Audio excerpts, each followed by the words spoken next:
5432, 5432, 5432.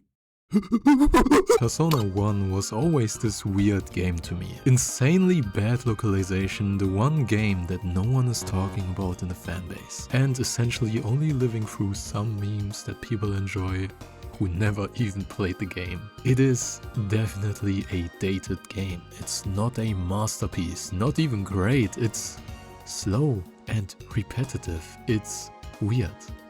Persona 1 is weird, but still has this weird, magical vibe to it. You are watching Nikyu. I have only played the PSP port and I'm not mentally built for the PS1 OG version. If you don't know, in the original Persona the fights are not fast forwardable, which mixed with the insanely high encounter rate in this game is absolutely unbearable. Furthermore, the localization is kinda racist and so over the top American that the cast is instantly, within the first 30 minutes, searching for the next semi-automatic shotgun and rifle shop to defend themselves from demons. Oh wait, that's just for real in the game? You're dead!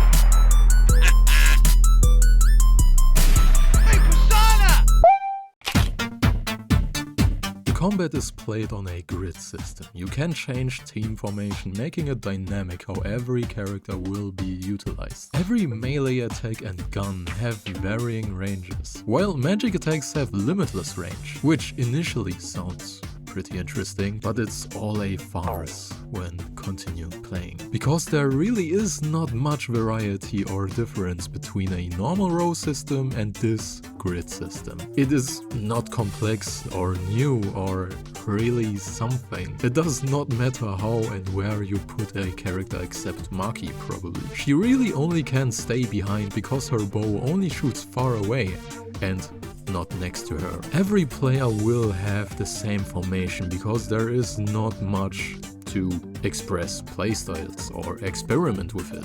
Just spam Megadola or something like that and that's it. If you played SMT before, you should know the demon negotiation system. In this game it's straight up almost random and sometimes it requires a specific character and specific dialogue option.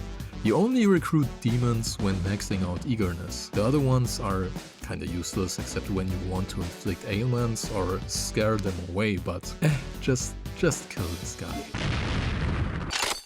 Now, here is another weird thing about this game. XP is not shared equally. The one who did the most damage or healed a lot gains the most experience. It can result into a snowball, quickly making one character over-leveled while the others get pretty much only minimum wage. A character gets stronger and stronger and gets more and more experience. That's just how it goes, with over-accumulating and multiplying experience, focusing on one individual while the others get 5% of the XP pool. Also, personas are kinda underwhelming here. It is sadly not like the modern installments where you can fuse personas and make a fun moveset. Here you only can create a persona with a set move pool, and ranking the persona 1 to 8 to get every move out of it, making it kinda grindy to make a persona even usable in the late or mid game. Because the first move is always trash.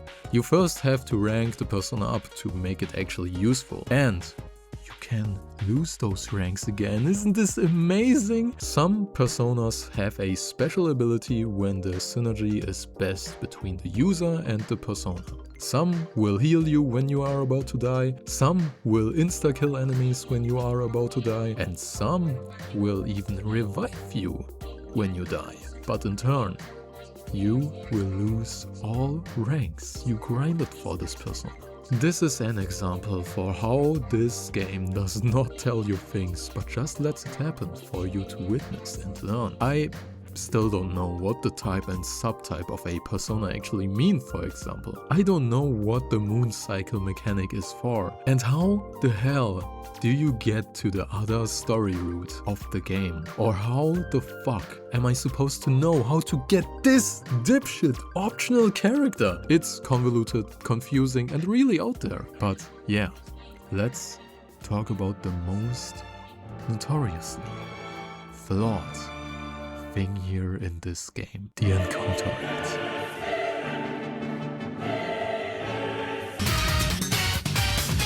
So, Persona 1 is not a game you play because it's good. It's because you then have the right to say you played Persona 1, and everyone else will think how much of a loser you must be. And because of the music. It's... oh man, dude, it's so good. The boss battle theme is amazing. The normal battle theme is something I've heard way too much now. The melancholic themes are nice too. I mean, it's Shoji Meguro. What do you expect? It's a nice fit for the game, but my only gripe with the PSP version is that I only found out after I beat the game that the PS1 version has a whole different ass soundtrack, and it's on another level. It's so much more raw and better. Like damn, just listen to this. Let's go!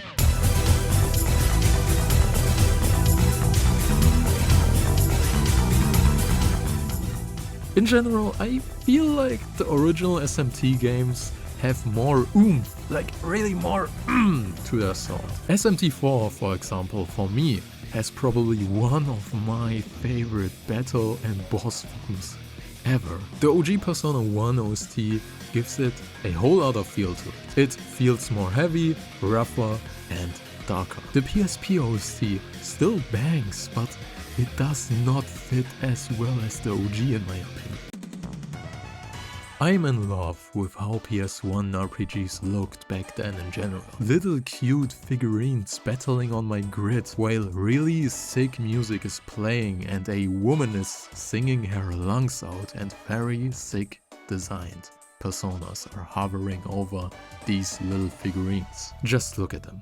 I love how Persona 1 looks. Oftentimes I actually turned off fast forward to see the animations fully. That's probably why I have so many hours just for one playthrough. Every Persona has its own animation, every demon has its own animation, every demon has its own little sprite when maxing out the emotions while negotiating. Maybe it's just me, but I think the game looks cool as hell. Especially this old ass UI design from the OG. It's so charming and over the top. Another thing which is way too lit, and I don't know why no other JRPG does that. But first, just beginning, dropping the battle theme when you enter your first command is such a sick idea. I know it is a little thing and probably not really noticeable, but the tense ambient music before you battle and then suddenly, boom, it's so raw, man. This game